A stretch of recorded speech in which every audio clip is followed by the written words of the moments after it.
Good morning, and welcome to the CUNY Urban Food Policy Forum on denormalizing predatory marketing of unhealthy food. I'm very pleased to have you all join us today. I'm going to get the discussion started, introduce our speakers, and then turn it over to them. And thank you all so much for joining us.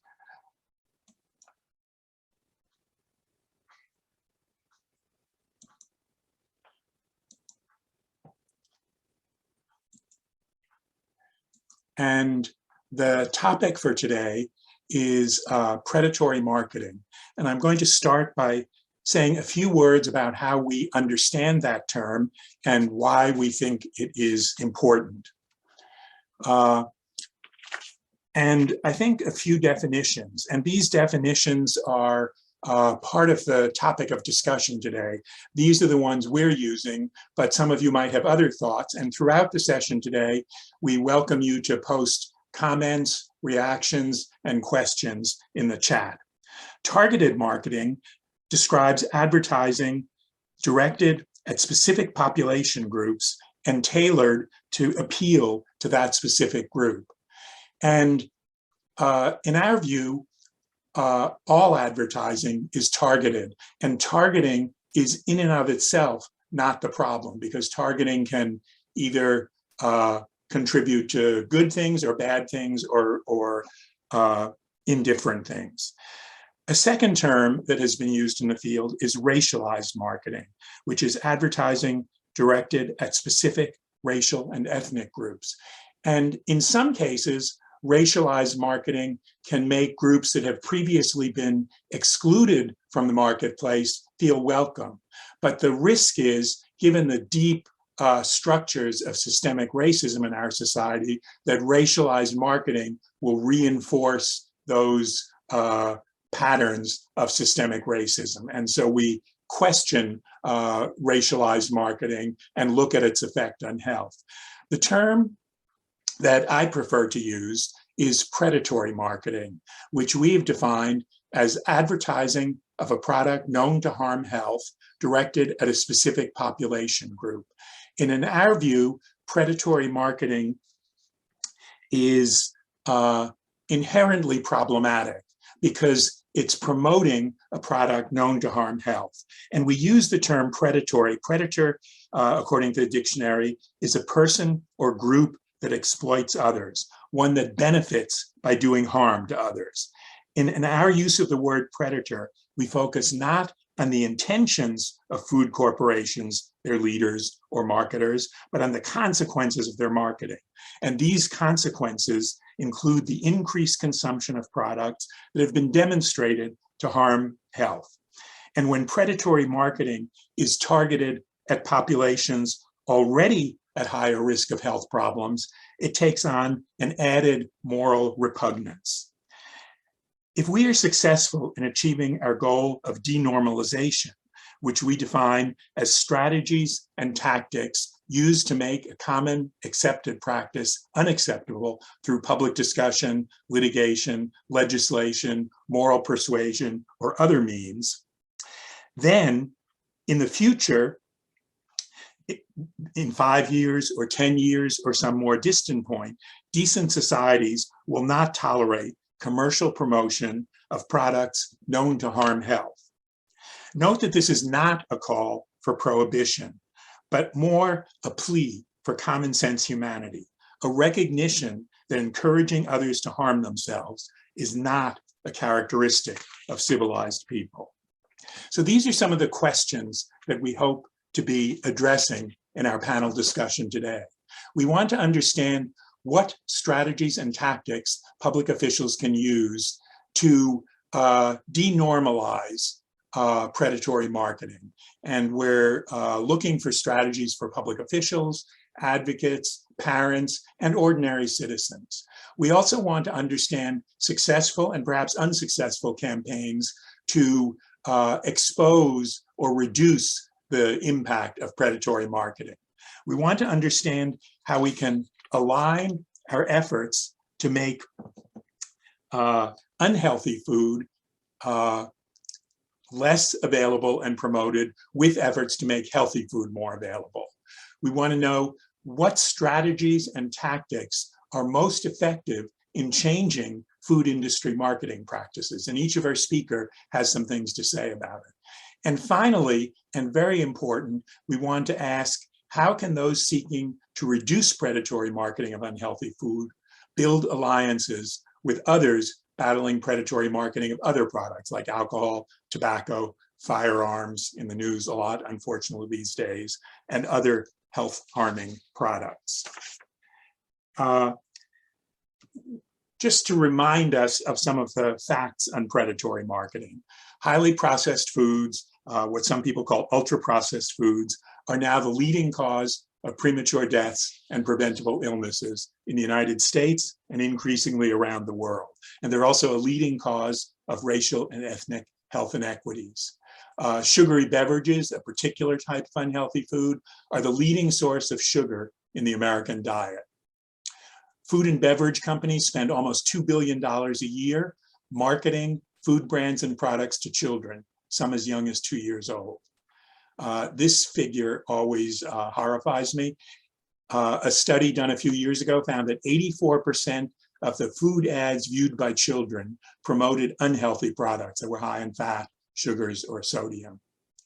And marketing to children uses a variety of media and takes place in a variety of settings, which really makes it ubiquitous and a presence in the everyday life of our children. And that is part of what leads us to call for its denormalization.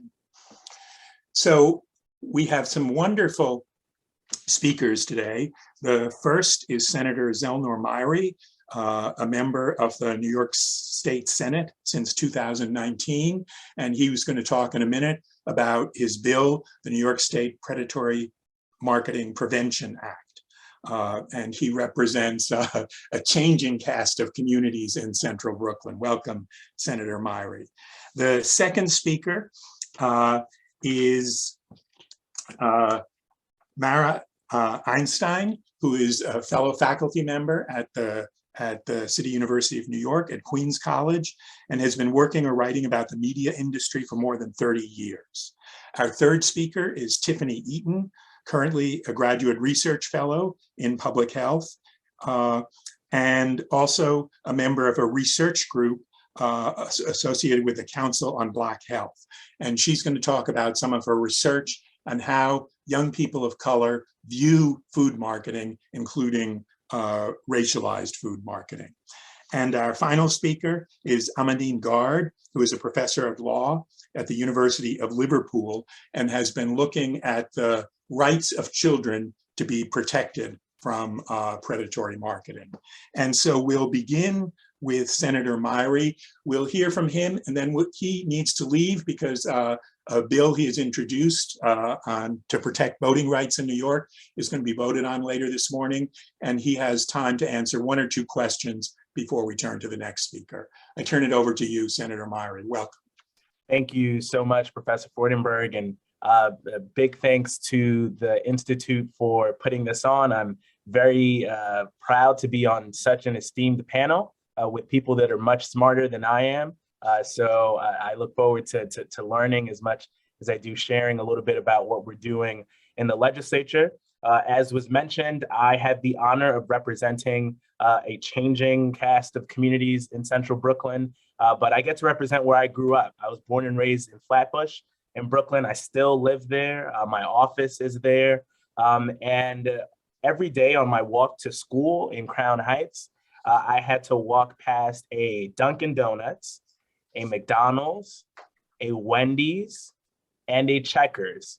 And that was just the first 3 blocks of the walk to school. And all of those institutions are still present in my neighborhood. And this was before the advent of cell phones, or at least before my mom would let me get a cell phone, before social media.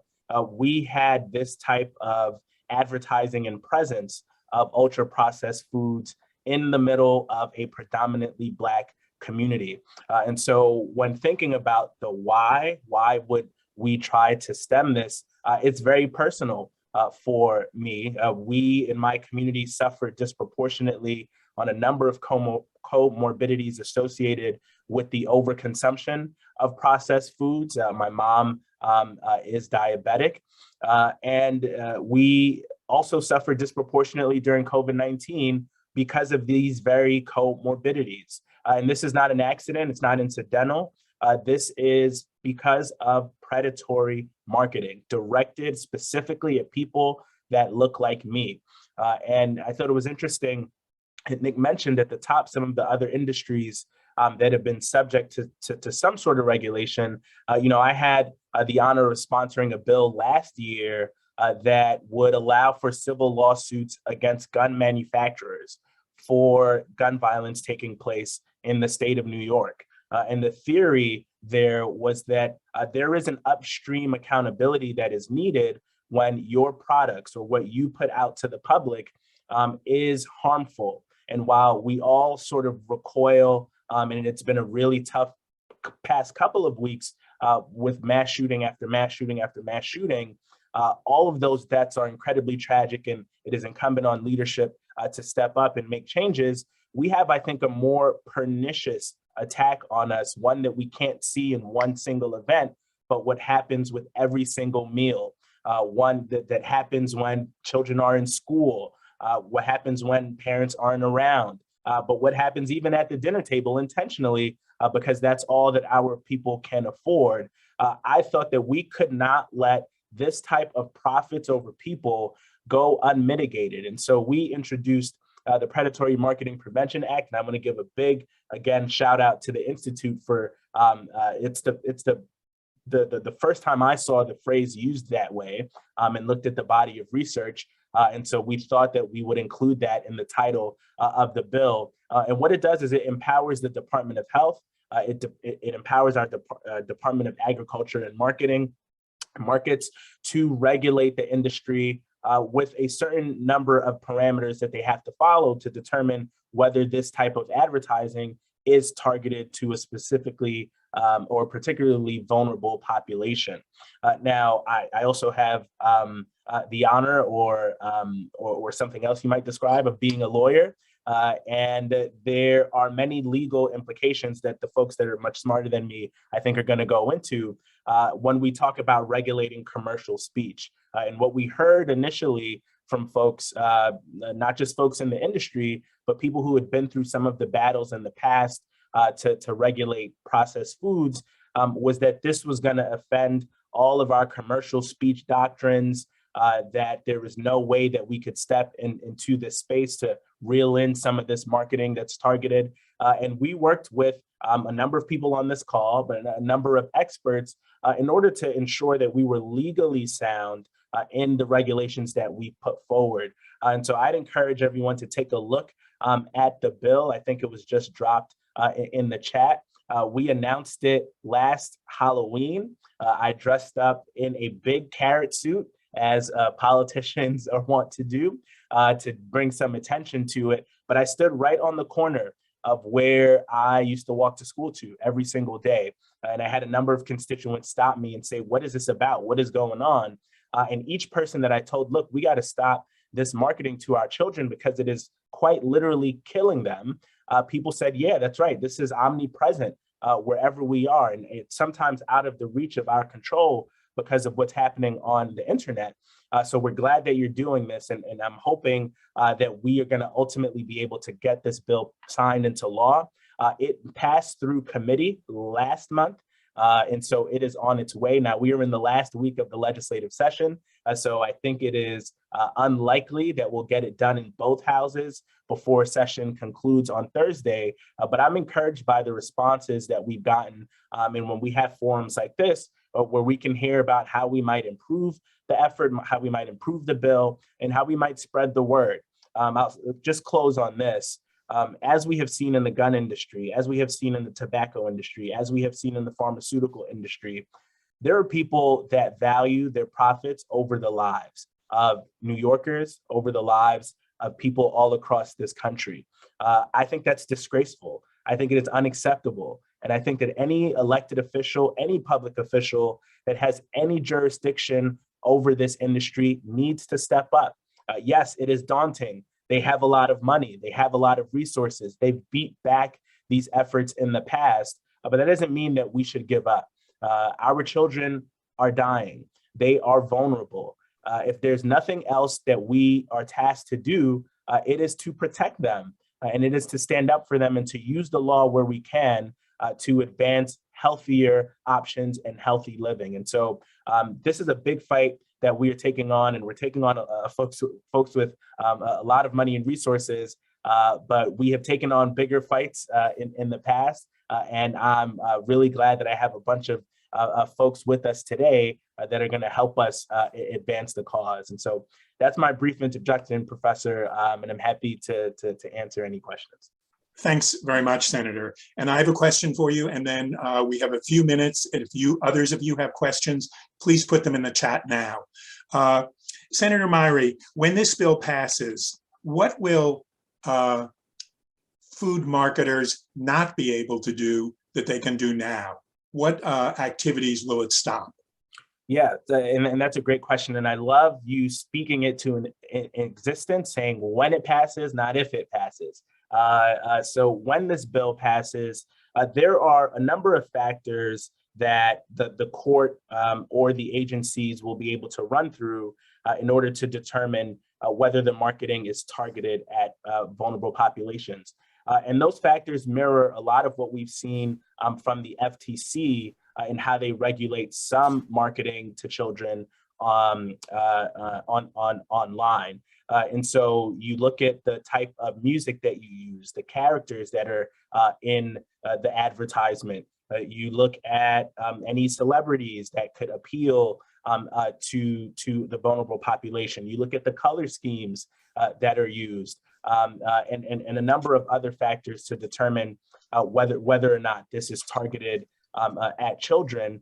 And then, of course, there is an opportunity for the Attorney General of the state of New York to bring a affirmative litigation if she sees that there are particular bad actors in the industry, and it allows or requires the Department of Health and the Department of Education to come up with a list of what there's general consensus on that are ultra processed foods that need some extra monitoring. And so I think it's important for this conversation to note that this isn't an outright ban on predatory marketing. I don't think that we are there just yet, but it allows for people to bring these cases in court if you feel that you've been impacted, or if you're an organization that represents impacted individuals by this type of marketing. Great. And we have a question from Jen Cadenhead. Thank you, Jen. Do you know, Senator Myrie, if similar legislation has been passed in other states and whether its impact on either marketing or consumption has been evaluated? So to my knowledge, no other state in the union has passed a bill. I think they have introduced something similar, but nothing is on the books yet. And so we would be first in the nation to do so, and hopefully I think would be able to set the groundwork for other folks to follow. Great, thank you. And what do you see as the biggest obstacle to getting this bill passed? Elise asks. So one of the challenges, as many of you might know, is that the folks on the other side have really potent lobbying efforts. And I think we are going to be up against that in a real serious way once the industry feels like this is close to passing. This is similar to what happened in the gun industry context last year. We were moving the bill, and it was moving through committees, and we didn't hear from the gun industry lobbyists until about 2 to 3 weeks before the bill was scheduled to pass. And then they bombarded the legislators with all sorts of misinformation about why this bill would be the end of every job ever in the state of New York. I think we are going to find a similar effort from the big food industry. They are going to marshal every resource that they have to say why this would be disastrous, why this is taking away family choice of food, why this is unnecessary. And that, for a material amount of legislators, that does sway them and that does mean something. So I think we have to be prepared. Part of the good part in this not passing this session is that it allows us a couple of months for the remainder of the year to do education and to lay the foundation so that people aren't as easily swayed by the misinformation. So one more question and a request. Yep. Might you, Senator Myrie, put in the chat an email address of your office for people who want to stay posted on the bill or who want to contribute to educating citizens and voters and their representatives about this bill? And folks can also be in touch with us at the Institute if they want to participate in educational campaigns around this bill. And the final question to you is, what specific types of marketing does this bill cover, if you could ask? So we started this off the initial drafts of the bill rather broad. It is marketing as defined in the state's general business law. So that incorporates all forms of marketing and what we currently understand to be marketing in our legal structure. Now, it may be the case that once the bill is closer to passage, that we might have to compromise or negotiate to limit that marketing to more specific areas. Perhaps this is just happening in schools or in proximity to schools or in particular neighborhoods. But I don't think that we should, enter the discussion handicapping ourselves on which type of marketing should apply. As the bill currently stands, it applies to all marketing as defined in New York laws now.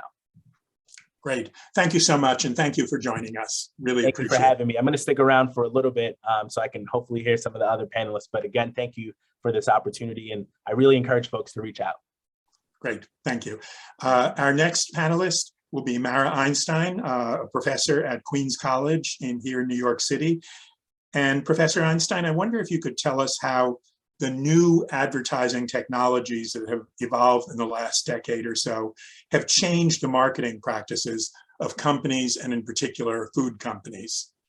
I'm going to toss up my PowerPoint to answer this because I think this will do a nice job in it. First of all, I want to say thank you to the senator because that was just terrific.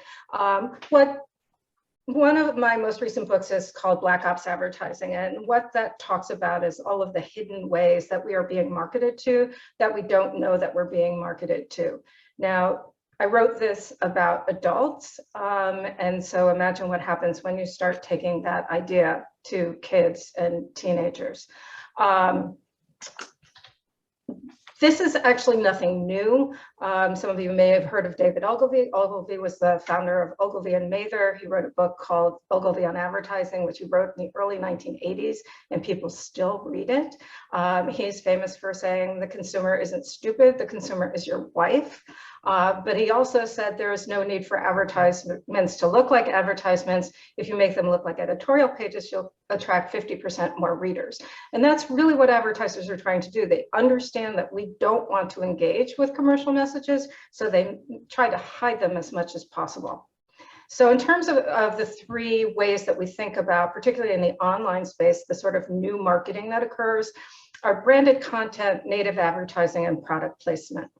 Branded content primarily are things like things that look like newspaper ads but are really sponsored content, things like an article about the value of a college education really being sponsored by Discover Student Loans, or sustainability article being paid for by Shell Oil. Those are some of the more egregious ones. Native advertising are the ads you see in your Facebook feed or Twitter and so on. And product placement is products being placed within the context of television, film, online formats. But the issue is that people don't recognize when they're engaging with commercial content. So 17% of participants don't recognize native advertising. And when that research was done again by another group of researchers, even when they told them they were forewarned that they would be engaging with commercial content, that number only increased to 27%. So the response is always, okay, Dr. Einstein, but digital natives, they'll know, right? Actually, no, 82% of middle schoolers could not distinguish between an ad and a news story. So, so it doesn't get better just because people are younger. So after I wrote Black Ops Advertising, my research turned to influencers and influencer networks. So I'm assuming people know what influencers are, right? People who have amassed a number of followers who then tell their audiences to buy certain products and so on.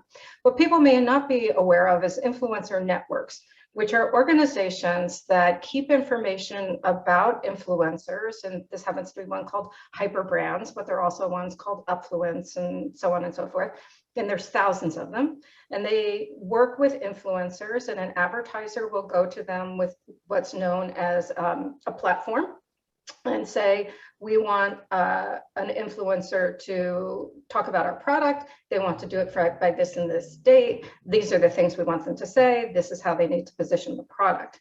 So it's not that one influencer is working with an advertiser. It's that 10, 20, 100, 1,000 influencers may be working with the same advertiser over the same period of time.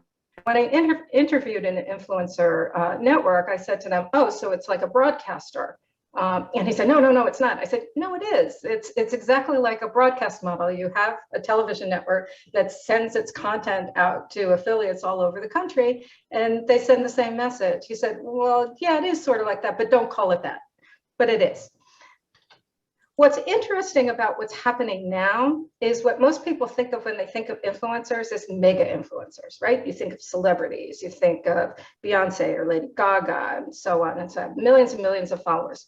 But what advertisers have discovered, and actually politicians have discovered too, is more influential are the nano marketers or the nano influencers who have less than 10,000 followers, because they have the ability to engage more directly and have more relationships, more real relationships, more authentic relationships, is the term that's used in the industry, with their followers.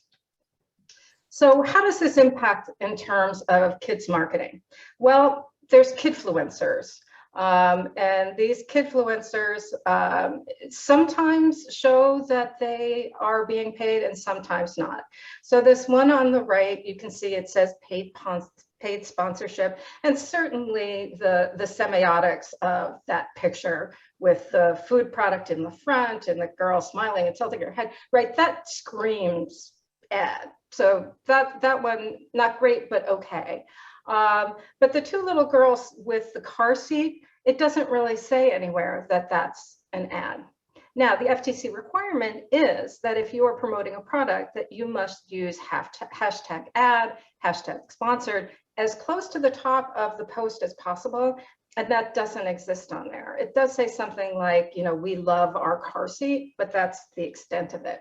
So now what I'm going to do is go through very quickly a couple of examples across different social media platforms, so you see how these things play out. So this is on Instagram. This is for a very popular influencer called Casey Stauffer. Casey Stauffer is actually the mother, not either one of these girls. 3.6 million followers on Instagram. I'm sorry you can't see this very well, but you see, they're cute little girls and they do these videos. On the left, it actually says paid post, so you know that this is in fact an ad.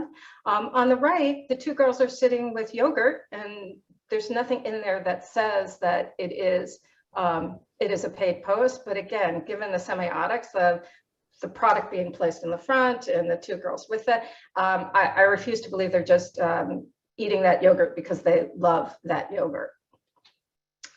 YouTube gets real interesting. This is Tsunami, 12 years old. She's a big TikToker, Instagram, also YouTube. This is a couple of screen grabs from an extreme spicy chip challenge that she did. And the bags of chips are all over her bed. This is the kind of content that she puts out on a regular basis. She also does YouTube videos with her family, and the family subscribers have almost 8 million subscribers. And one of their more recent videos was eating only gas station food for 24 hours. So you could only imagine the kind of things that appeared in that. And that video received 1.5 million views in just 3 months. So also put this in context with traditional advertising, right? You have a 30-second commercial that people see, and this is I think a 5 to 7 minute video that 1.5 million people are engaging with. That's a lot of time to spend interacting with these people that people feel more connected to than they do if they saw, say Jerry Seinfeld in a commercial, right? Or they saw some kind of kid star in a commercial. They feel closer to them, and so they feel like they want to do with what these people do. Now, the interesting thing to know about YouTube is that you can show advertising before or during videos targeting kids, but there's no regulation about using products within the content. So when it comes to YouTube and kids marketing, you're going to see a whole lot of product that appears in the YouTube videos. And the one you probably know more about than anybody else, if you've done any kind of research about kids marketing, is Ryan. And he started doing these videos years ago. What people didn't know was that, stories would come out about him and he was making $26 million and all of this kind of thing. His dad is a video producer. So he knew exactly how to situate the videos, how to make the products look good, and of course how to shoot it so his kid looked cute, though everybody else thinks that they can do this, and in fact they can't.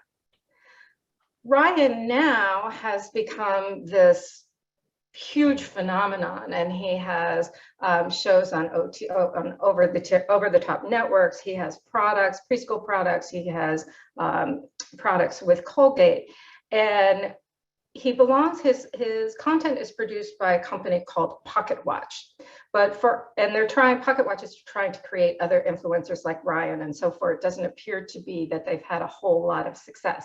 But for our purposes, what's interesting to note is what I have up in the right-hand side, which is Clockwork. Clockwork is the influencer network for Pocket Watch. So we're talking about an influencer network of kids. And you can see that they say there, connect your brand with millions of kids. And then of course, you can't do anything on this without talking about TikTok. The #1 influencer on TikTok is Charli D'Amelio.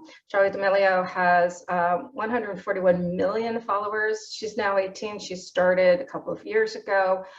She did a campaign with Dunkin' Donuts, which is what you see on the top.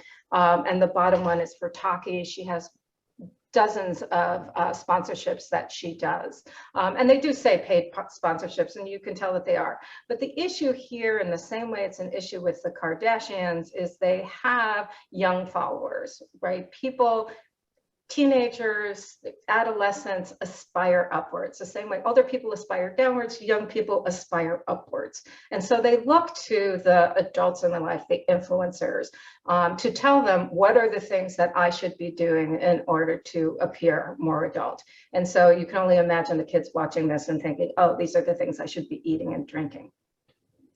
But as an academic, what is the question we always have to say? So what? So all of these things are happening, so what? The so what is that kids under 8 can't differentiate between ads and content. And this gets particularly conflated when we're talking about social media spaces where the advertising is baked into the content. And what we know is researchers at NYU watched 418 YouTube videos, 179 of them had food and drink, and 90% of those were unhealthy brand items. So some research has been done on YouTube, not as much has been done in some of these areas, other areas to look at what is happening in terms of predatory marketing for kids. But what I would certainly call for is work that needs to be done on TikTok and absolutely on mobile gaming. That's the place where kids are being targeted, not just with predatory food, but certainly sexual content that we know of, that it has been particularly egregious. So if you're interested in this kind of information, not so much the kids marketing, but certainly these ideas of the hidden advertising is in my book, Black Ops Advertising. And I'm certainly happy to answer any questions that people have. Thank you so much. And as someone who's read the book, it's a great read, and I encourage you to look at it. When we get into the discussion period, Professor Einstein, I want to ask if you can talk a little bit about some of your thoughts about regulating these new forms of marketing, and particularly regulating them to children. I think some of what the other speakers have to say will inform that discussion. And so I would like to turn it over to Tiffany Eaton, who has written, co-authored a really important study. Rosita, maybe you can put the link to her study on how young people of color think about unhealthy food marketing.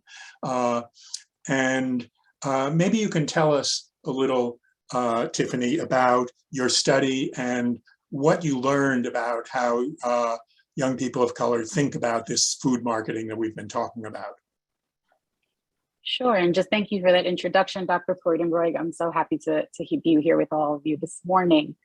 To give folks a bit of background, consumer research has been done, and it shows that messages that are received should be an important part of the discussion. What we didn't have, though, was the evidence that these messages were denormalizing targeted marketing with Black consumers, or how Black consumers would think about the denormalizing conversation, I should say.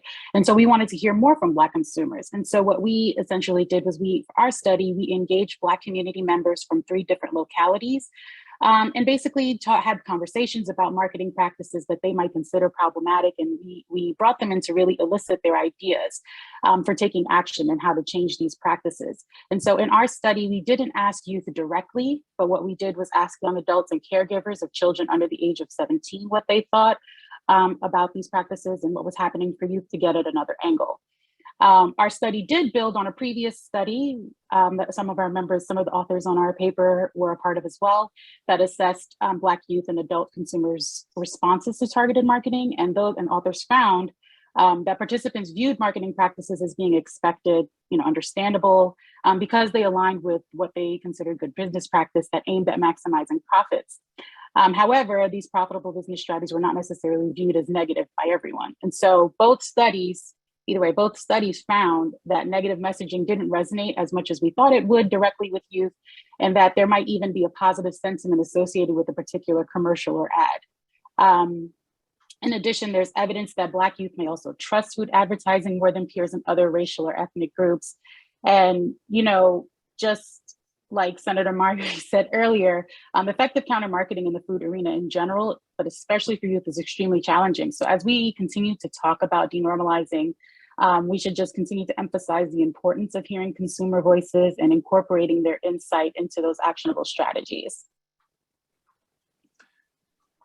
And is there something you can say from what you have studied and the various groups you've talked to about your thoughts on what would be the strategies for approaching denormalization with young people of color? And so, so I think it really just goes to, hearing more about what people want. And for us as public health researchers and practitioners and policymakers to get and what we can take from that. I think also one strategy that folks recommended that they were sort of optimistic about was the possibility of using positive messaging for certain products and seeing how that goes, especially with products related to youth. And there was even in terms of, being optimistic about, participants mentioned that, celebrities and the influence that celebrities have on youth. And so, potentially, understanding that celebrities and advertising is a major way that they make money. But the end result of that conversation with the participants was, what can we do that is constructive? And so they themselves turned around and said, wait a minute, maybe we can turn this to our advantage. And we're optimistic about using that as a potential strategy. And by that, I just mean influencing, having celebrities or influencers market healthier products. Right. Something we learned from our own work at the CUNY Urban Food Policy Institute, we've been training young people from our neighborhoods, Central and East Harlem, to develop their own counter-marketing of unhealthy food campaigns and to bring those campaigns to their schools, community centers, families.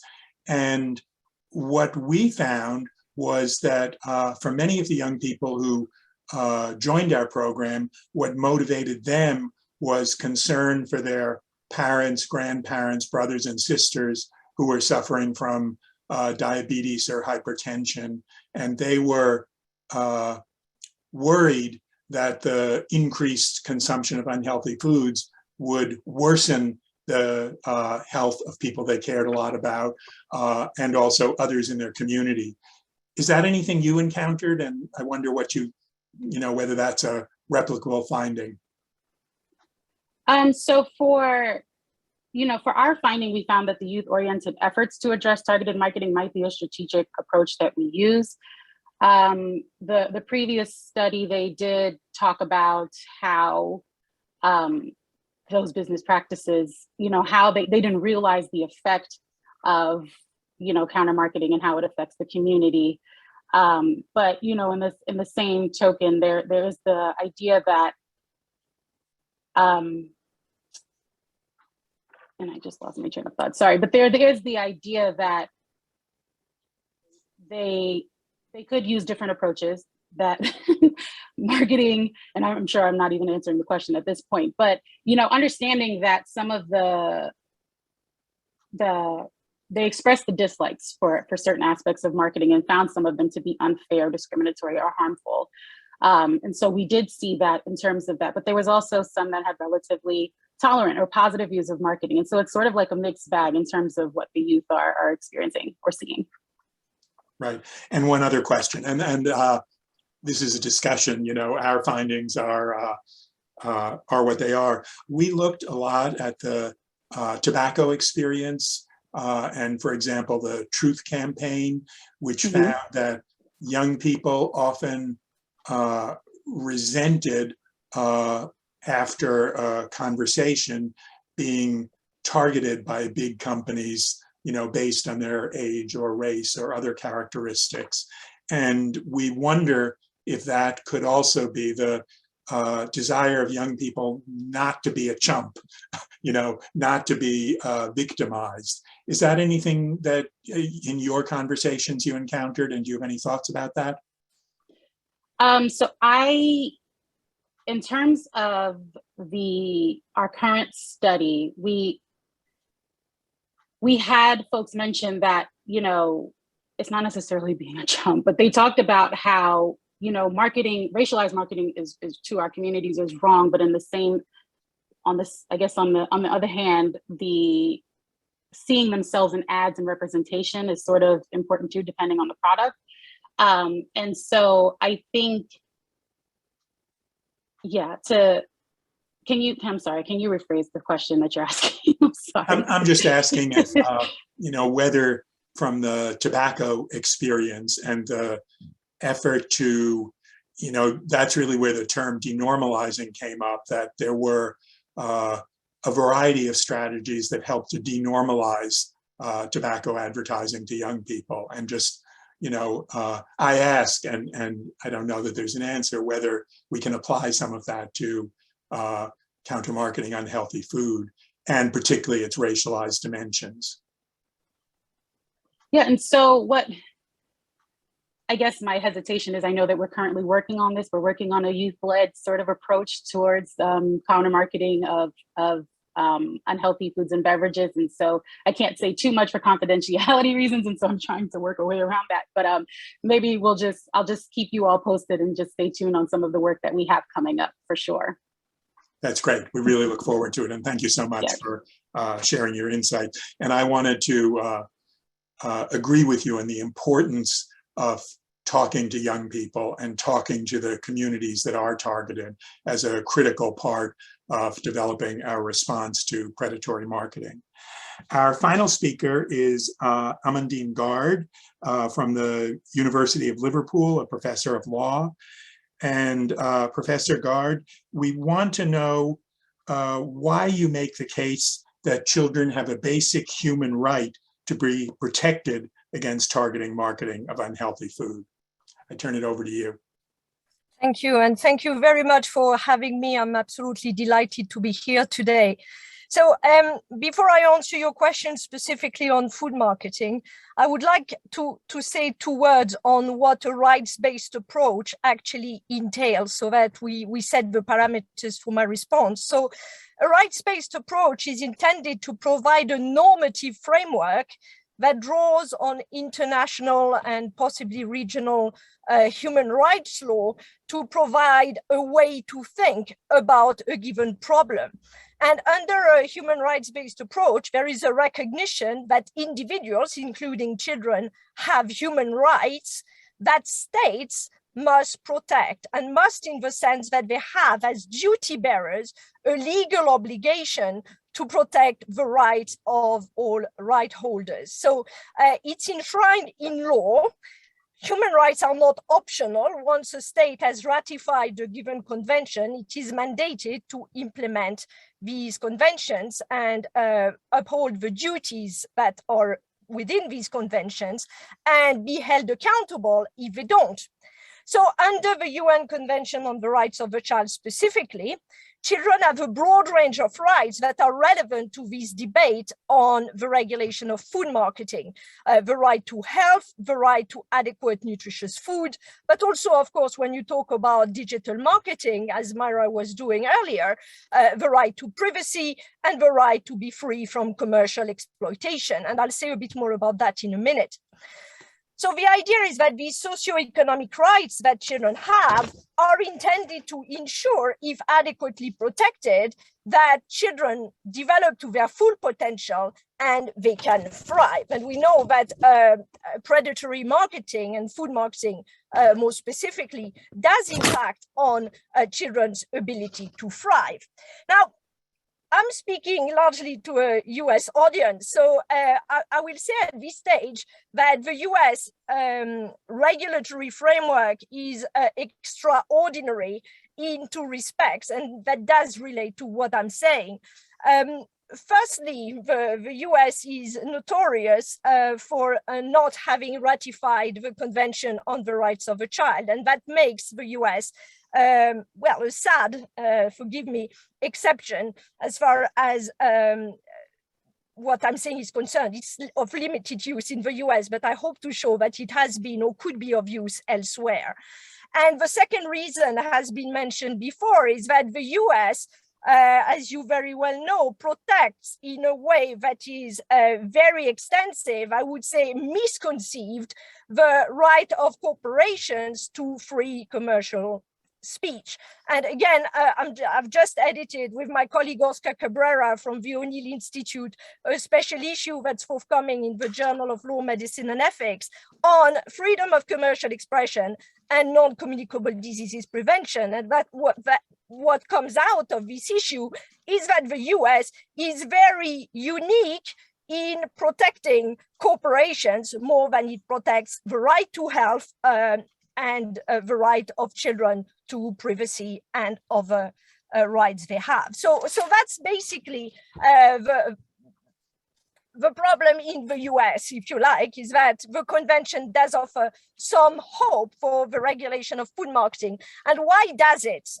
In a report we did for UNICEF that was published in 2018, we mapped the different rights of the child that are harmed by unhealthy food marketing. And we found, of course, that the right to the enjoyment of a highest attainable standard of health was impacted. We reviewed the different statements of the different human rights organizations on the obligations resting on states to regulate the food industry and the commercial determinants of health. We did the same for a whole range of other rights. And ultimately, what we concluded is that if it is taken seriously, a rights-based approach to food marketing has the potential to discredit even further the arguments that self-regulation is indeed an option. Research, and many of you will know that many in the audience have done a lot of work on the limits of self-regulation. Similar research has been carried out elsewhere in the world, and it is very clear that because under a rights-based approach, the responsibility, the legal obligations rest with state to protect children's rights, then if self-regulation has not delivered on its promise to, quote, promote food responsibly to children, then the state has a duty to step in. So the first remark I would say is that the potential of a rights-based approach is to really put the responsibility in the court of states rather than the food industry instead of states, firstly. Secondly, the idea is that the Convention on the Rights of the Child, by recognizing this wide array of rights to children, mandates states as well to act in the best interest of the child. So the best interest of the child under Article 3.1 of the UN Convention shall be a primary consideration. And there's been plenty of work done on what this could mean in relation to food marketing. Again, I'm happy to circulate what I've written on this.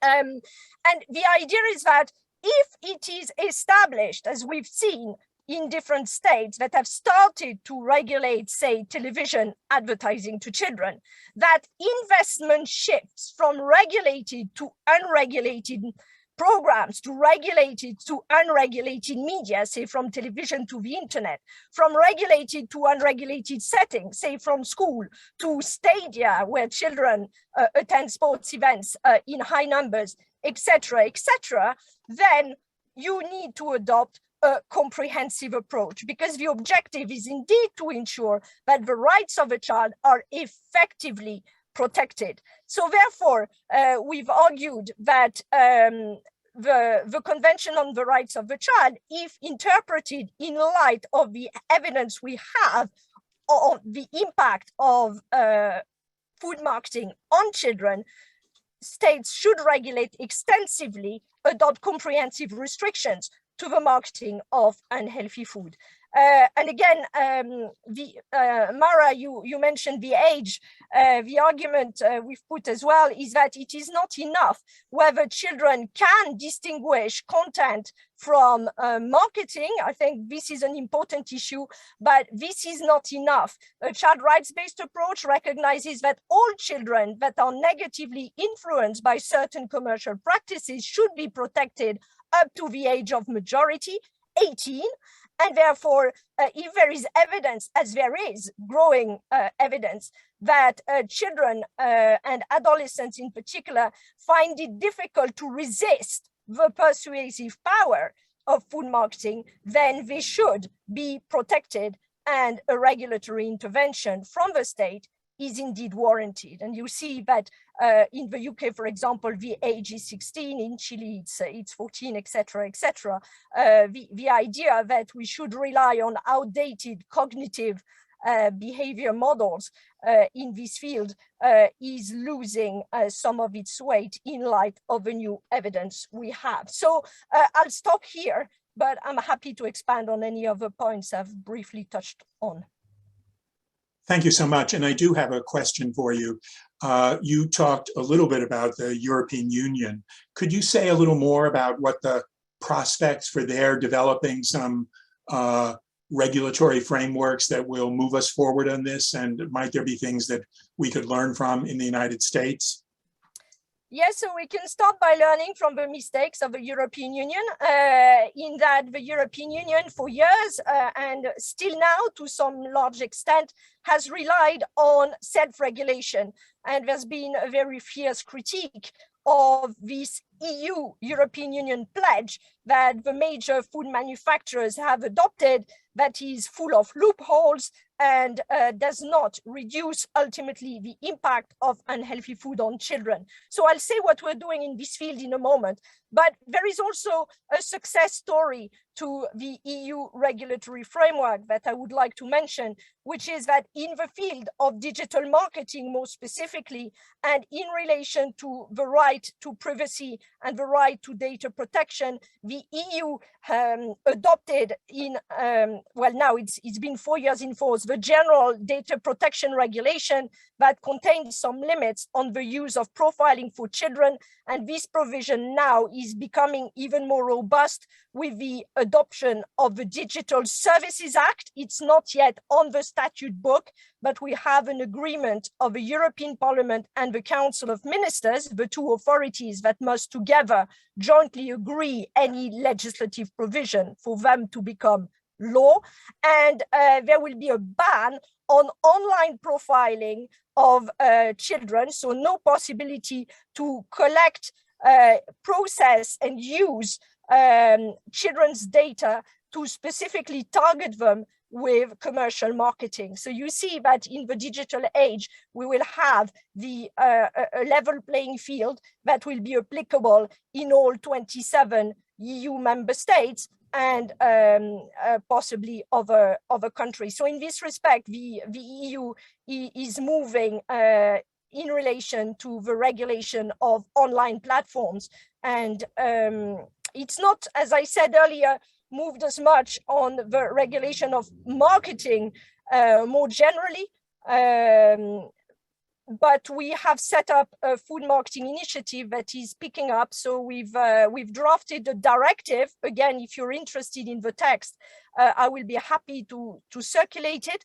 I drafted a directive working with 20 pan-EU federations of civil society organizations. The advantage of the rights-based approach we're adopting in there has allowed a broader coalition of actors that we could have had if we had not framed the initiative as a public health and human rights initiative, bearing in mind that in the coalition, we have children's rights organizations, family organizations that may not have joined the initiative had we only mentioned a public health problem that they've not traditionally been particularly concerned with, in particular for lack of resources. And what we're proposing in this directive is to address all forms of cross-border marketing that the EU has the powers to address. We're proposing a complete ban on online unhealthy food marketing using nutrient profiling models. We are proposing a watershed, no television and radio marketing between 6 in the morning and 11 at night. We're proposing a removal, as Chile has done, from packaged cereals and other food, processed food, of marketing techniques that are particularly popular with children. So the Tony the Tiger and other characters, cartoon characters, use of celebrities, regulation of health claims, regulation of the use of toys. And we are proposing a ban on sponsorship by brands that have a portfolio that is heavy in unhealthy food. And again, if that's of interest, I'm very happy to expand on this initiative. We're presenting it to the European Parliament, that is asking questions to the European Commission on why they have not done more in this field. So we see how far it takes us. Great. Thank you so much. And watching you speak while you're in your car made me realize that for our next forum on this topic, we can lead our own tours of predatory marketing in some of the neighborhoods where we all work. We're going to open it for questions in just a few minutes. So if you have questions, please put them in the chat. We will also, within a few days, post the recording of this session on YouTube, and we invite you to look at it. There will be no commercials for food in our YouTube presentation. And we'll also have a page of resources on predatory marketing. And if you have resources to suggest, please send them by email to us. And Rosita, maybe you can put your email again in the chat. I want to start with a double-barreled question to the to the panelists, and then we'll open it up. At our Food Policy Institute, we're interested in understanding the cumulative and synergistic impact of predatory marketing in various channels, on the street level and store level, in the neighborhoods where people live and work and play, in mass media, radio, television, newspapers, and also digital marketing. And I wonder if each of you could say something about what you think is the cumulative and synergistic impact of those three types of marketing.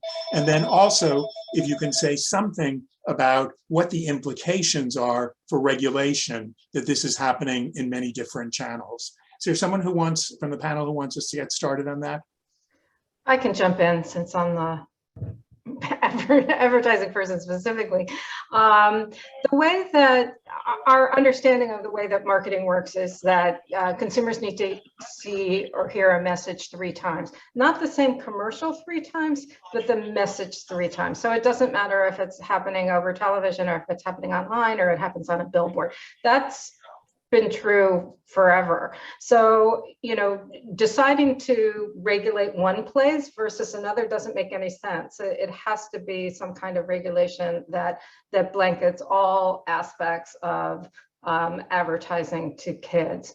And I think in terms of, I mean, I loved hearing Aberdeen talk about the things that are being worked on in the EU. And I have to say, you know, in this case, I'm embarrassed to be an American in terms of what we do in terms of protecting privacy rights online. It's when I was doing research for the book and I was at a conference and there was somebody who was a developer sitting next to me who was from Germany. And I was talking about what happens in the United States. And she said, we can't do that. I can't believe you can do that. We can't do that. So the ability not only to put these messages in front of children, but to also accumulate their data to then further target them for similar kinds of content is something we really need to wrap our hands around. And one last thing I'll say about this, and then I'll shut up. The FTC is toothless, absolutely toothless when it comes to regulating what goes on in the online space. They are outmanned in terms of what appears online. And so while people are required to put the hashtags on, they don't. It's a policy of beg forgiveness rather than ask permission, because they know that there just aren't enough people to track millions and millions of ads in order to be able to come after them. And when they have come after them, it's basically been a slap on the wrist.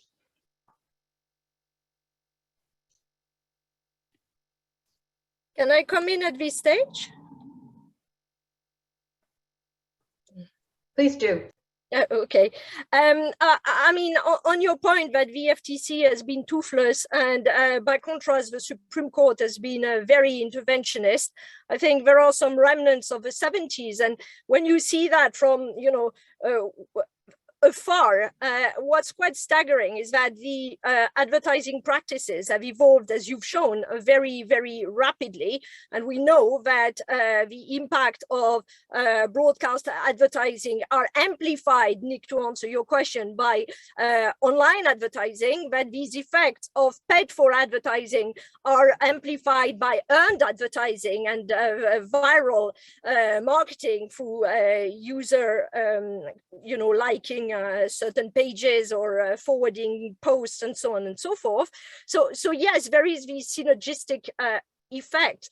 And the US Supreme Court is still anchored in its 1970 case law that Virginia Board, this infamous Virginia Board case, where the rationale for protecting advertising very much is the idea that advertising informs, and there seems to have been no engagement from the courts. And again, I speak from a distance with the idea that advertising misinforms, because even under US case law and the First Amendment should exclude misleading advertising, but there seems to be very little on what misleading would actually mean in this context. And I know Jennifer Pomerantz has written extensively on this. So what can we do? I think the only way is to adopt sufficiently broad, comprehensive, or at least sufficiently broad restrictions so that the evidence is more aligned with policy. There is a massive disconnect, and certainly in the US, but in many parts of the world. So yeah, that's unfortunate. And so I think just to add to that, you know, when you're talking about exposure to targeted marketing, you know, youth have, you know, exposure to general audience targeted marketing to children. And then there's also ethnically targeted marketing. And then there's ethnically targeted marketing to adults in their racial groups. So, you know, it's across platform and media, like Mara said. And I think, you know, the older study that I mentioned, some of the discussion was around the need for more government oversight, as the previous panelists have just mentioned, more education on nutritional issues in the community and community advocacy to sort of circumvent these marketing strategies, but also to navigate some of the environments. But I think too, no matter if you choose a positive approach or a negative approach to develop the messaging, how you frame that message makes a difference to consumers. And so that's why I bring it back to the need to always listen to consumers and hear what they want, or give them the chance to say how they feel, and use those insights for hopefully more effective actionable strategies. I want to tag on to what Tiffany was saying, because this was something we talked about before in terms of positive messaging. While I haven't seen, and maybe there is some information on predatory kids marketing, there is research that has been done, or campaigns that have been done in other areas. And I think, Nick, you were starting to allude to the Truth campaign in terms of smoking, right? And so when particularly teenagers, this tends to be a real push button issues for teenagers. If you explain to them how companies are making money off their backs by making them sick, that can be a very potent message, particularly for students, you know, young adults who are starting to get that activist buzz a little bit. There's also a brand new campaign, just learned about it last week, called Snug. It's guns spelled backwards.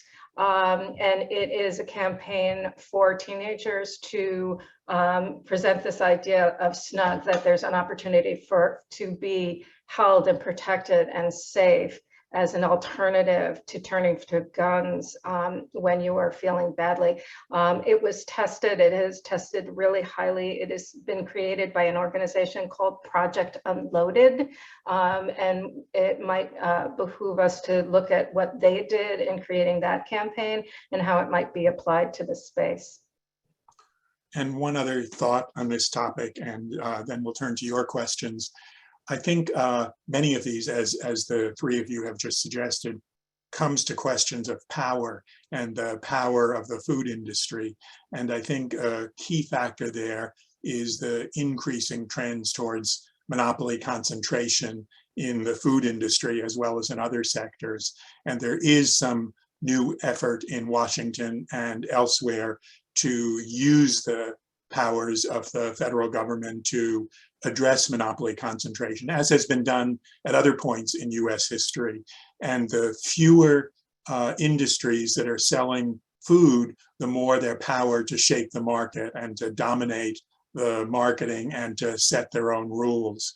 And so stronger implementation of existing rules against monopoly and the development of new could help to rebalance the power that is now so heavily in the hands of the food industry. So can I also just sure. one other thing on this? The other thing that people don't realize is that by the end of this year, Amazon, Google, and Meta will control 50% of the advertising, not just digital advertising, all advertising. So if we're talking about breaking up monopolies, this is where we really need to focus our attention. Those three companies, not only that they have control over the advertising, but they have control over the data, and they are private companies, and they don't need to share that data. That is something that should be of considerable concern to us, you know, across topics, but certainly in this area. Thank you. And the Yes. EU, with its online Digital Services Act, is for these very large platforms that have more than 45 million users. That's the standard set by the EU. Will have some added disclosure requirements, which is very new in the European Union, so that they have to disclose their algorithms and cannot operate behind walled gardens or black boxes. So I think this is very important, and I will say that that's exactly part of the problem what you're highlighting, Nick, this idea of power, because they've benefited massively, these multinational corporations, from trade liberalization and investment to expand their markets well beyond the global north. But what they've also done through this power is use international trade and investment law, at least Chile has been witnessing that, in fora, trade and investment fora. So for example, when Chile adopted its food labeling and marketing restrictions to protect children and the public from unhealthy food environments, they were challenged very, very strongly and fiercely by a range of states where the US, EU, and many others, on the basis that their legislation was, we were told, contrary to, were unnecessarily trade restrictive, and therefore contrary to World Trade Organization law. And there are plenty of tactics to counter argue, and this is what Chile did very successfully. But if you look at a lot of other legislation in relation in particular to alcohol, success has not been as forthcoming. So again, some states are more able to fight back than others, but there is a collective responsibility of states, not only individual responsibility, to ensure that food environments around the world can improve. Thank you for that. We have a question from Jen Cadenhead that I think builds on what you just said, Amandine. She asks, are there ways to educate consumers and children to recognize advertisement? And do those educational interventions have any effect? And I think it raises the question, I'd be interested to hear each of you, on what are the ways to connect individual level educational campaigns with regulatory campaigns around predatory marketing. Someone want to start on that? I'm not an expert in health communication, so what I will have to say is relatively brief. I think for years we've been told that education and information campaigns were an alternative to effective regulation, and I think the evidence suggests that these campaigns have to go hand in hand with a change in environment. The information paradigm has not worked effectively. We know that it's not only if people know that they may consume junk food, that they will stop consuming junk food. They also need to find healthy food accessible, etc., etc. So yeah, all for information campaigns, but absolutely not for the argument that the industry portrays these information campaigns as an alternative to effective regulation. We need to change the environment in a far more in-depth manner than information campaigns will ever allow. Other thoughts on that question, the connection between education, the impact of education, and the connection to other strategies? Education helps. This is a neoliberal. We need to put it on the individual to take care of themselves instead of us being responsible for creating the problem. Corporations creating the problem that they do. And so while the books that I write are all about helping to educate people and align them and alert them to these things, and I think it helps. And I do like for people to be able to have agency within it, unless there can be a real broad campaign, one, in order to be able to alert people to this. Two, that there's some kind of regulated and uniform way of marking these ads, especially in the online space, so people know that they are. And this has been an issue, talking about for 6 years, and it's still Nothing's been done about this. I and lots of other people, I'm not the only one talking about this.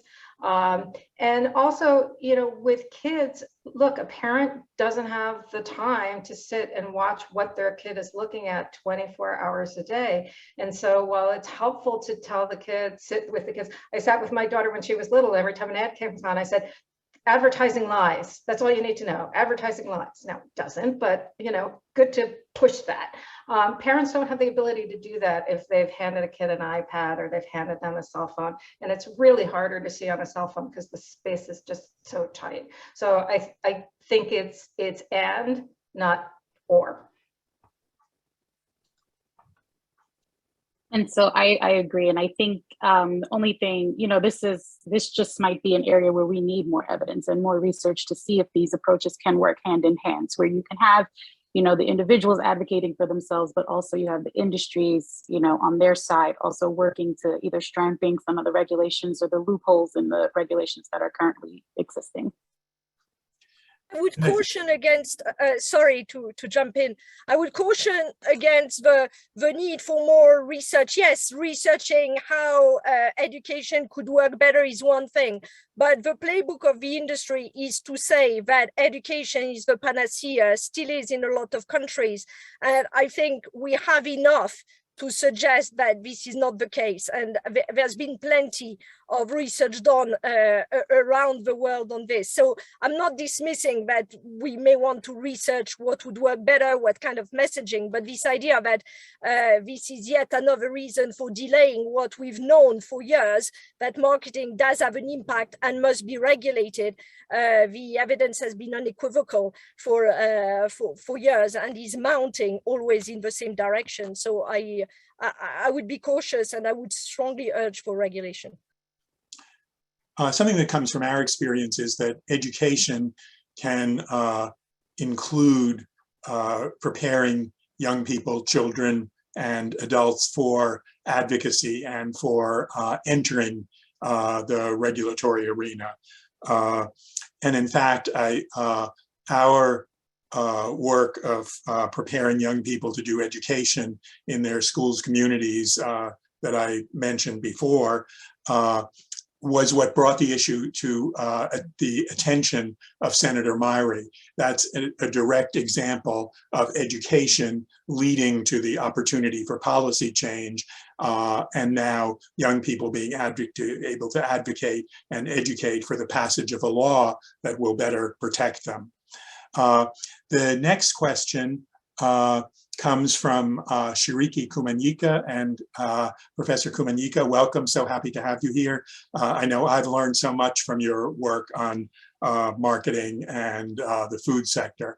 And her question is, do you factor in the fact that advertisements are a part of entertainment, which might make them less susceptible to educational arguments? And I wonder how we think about that entertainment form of advertising and what are the implications for how we address that in both the educational arena and the regulatory arena. I'm not sure I understand the question. And advertising is entertainment, or that advertising is embedded in the entertainment? Can we turn on Professor Kumanyika if you're available to explain your question?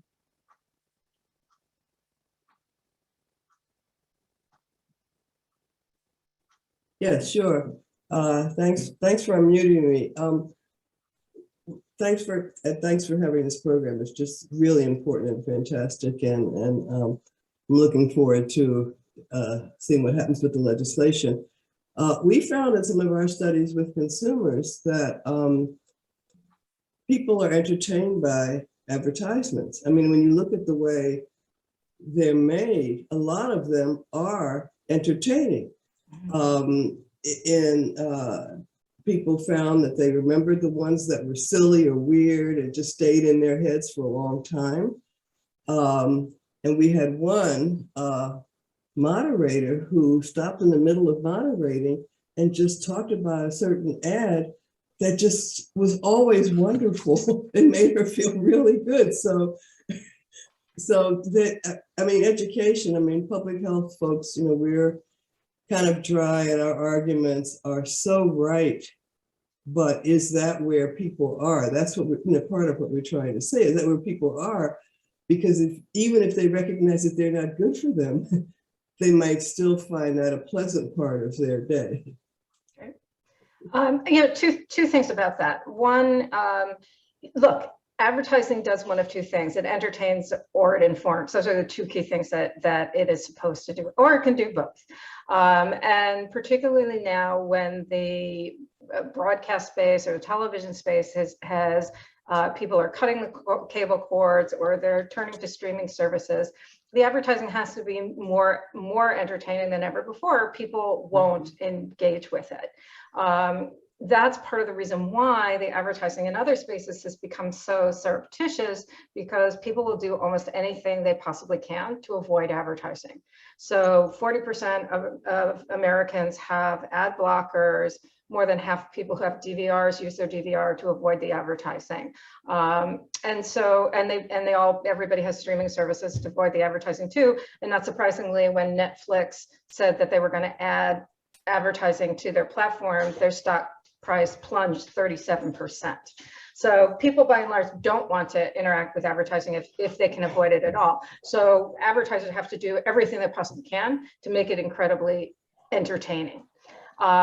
One of the things that, in terms of branded content isn't just newspaper ads. It can also be films. There are many films and actually small short miniseries online are actually branded content that people don't realize are produced by an advertiser. So part of the way to engage people is to make it entertaining. One of the most entertaining and actually most watched pieces of branded content was something created by Friskies called Hello Kitty or Hello Kitten.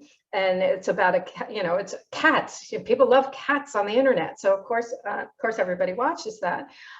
So, it's not surprising that it's entertaining and that people want to engage with it. One of the more surreptitious and hidden and concerning types of marketing that is happening now is sensory marketing. This is the newest, latest, funnest thing that advertisers are doing, which is using our 5 senses to get us to engage with content. So the smell of Cinnabon in the food court for kids, right? But it's also the Intel sound when that comes on, right? That's meant to be an earworm. Music, a jingle for a show, for a product, that's meant to be something that's going to stick in your head. But they're also doing things like what's known as sonic branding. And sonic branding is things like you use a MasterCard and there's a little sound that comes up. Getting people to touch things gets them to buy things. So it's all of these different ways. It needs to be a full spectrum of ways that we look at the ways that marketers engage with people to get them to buy their product. And I think another thought is to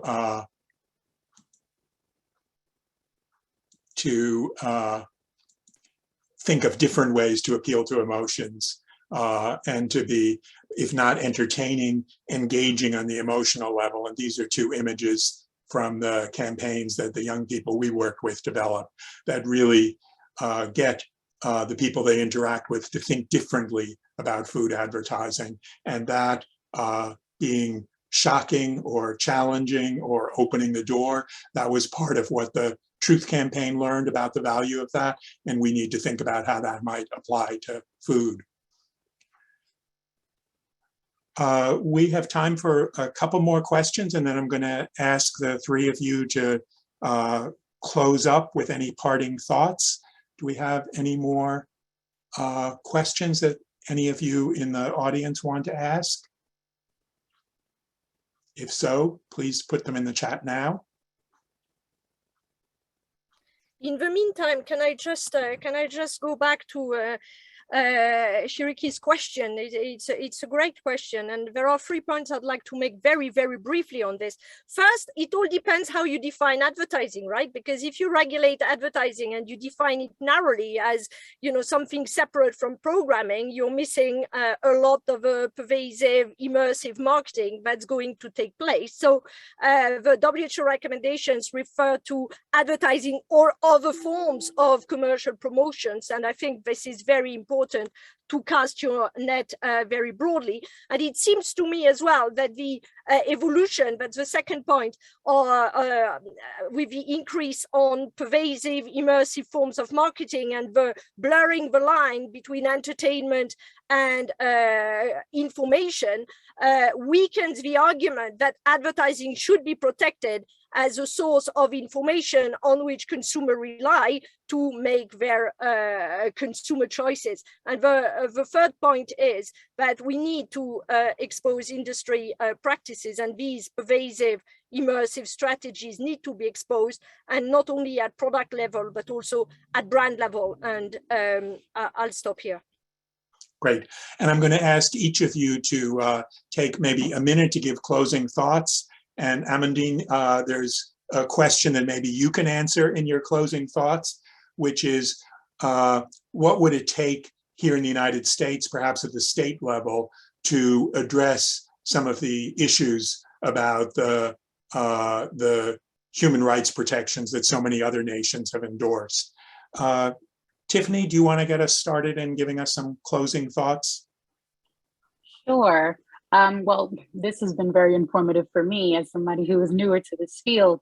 But just, like I said before, just emphasizing the need for more consumer reactions. And, there's very limited evidence about consumer reactions and perceptions to the opinions of racialized targeted marketing and its health implications.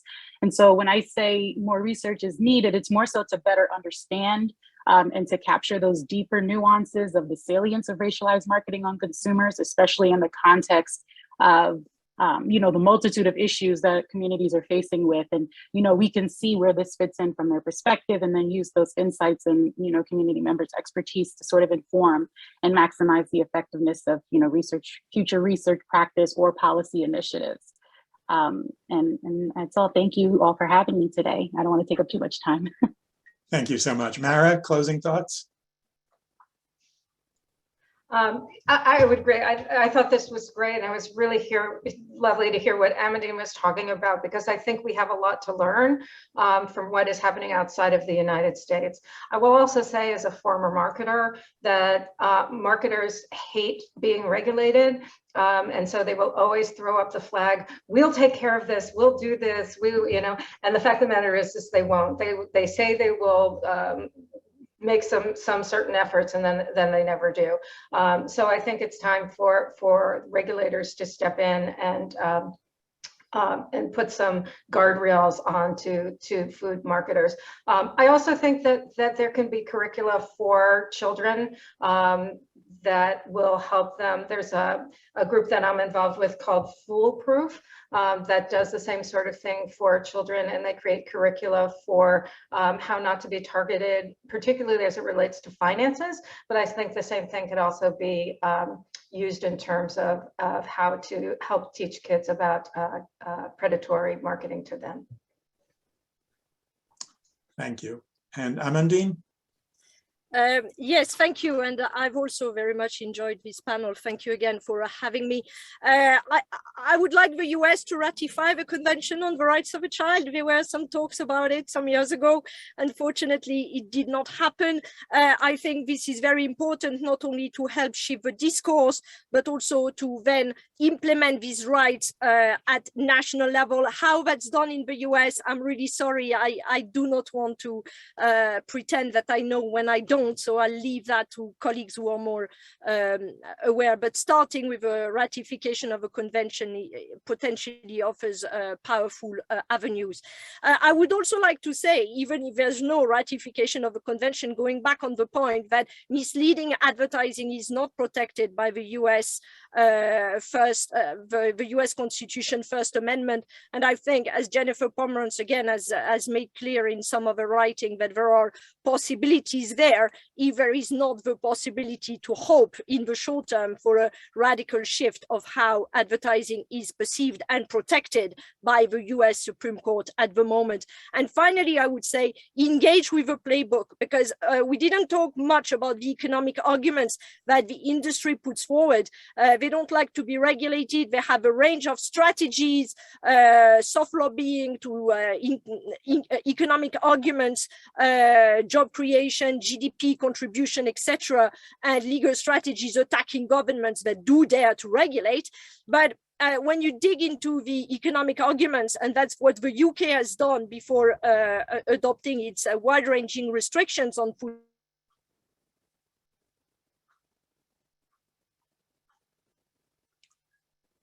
Amandine, we lost you in the last minute. I'm sorry, but thank you very much for those comments. And I'm sorry we did not get to explore the connection between legislation and litigation, another important public health strategy that might have an important role to play in responding to predatory marketing, especially, as Amandine mentioned, the false and misleading predatory advertising. I wanted to thank all our panelists so much. I wanted to thank all of you who've been part of this and your responses. I also wanted to take this opportunity to thank Rosita Aliva, who is the Director of Food Policy and who's been the backup and the organizer of this forum. Thank you so much, Rosita. And we hope to see you at our next forum. Thank you all very much. Have a great rest of the day. Thank you. Take care. Bye all.